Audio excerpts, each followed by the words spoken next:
सर्वसामान्यांच्या हक्काचा आवाज जागर जनस्थान। आतापर्यंत समतेसाठी अनेक आंदोलने झाली। भारतीय राज्यघटनेने या देशातल्या सर्व जाती धर्मांना समान हक्क प्रदान केला, पण पाण्याच्या प्रश्नावरून जाती आणि धार्मिक अस्मिता कशा उफाळून येतात याची उदाहरण आपण आजही समाजात पाहतोय। तथाकथित उच्च धर्मीय उच्च जातीय लोकांकडून केला जाणारा दुजाभाव, द्वेष, अत्याचार अजूनही समाजात पाझरताना दिसतोय।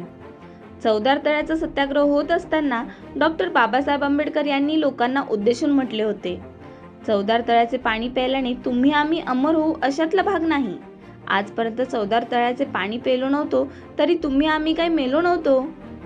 चौदार तळ्यावर जायचे ते केवळ तळ्याचे पाणी पिण्याकरता नाही, तर इतरांप्रमाणे आम्हीही माणसे आहोत हे सिद्ध करण्याकरताच त्या तळ्यावर आपल्याला जायचे आहे।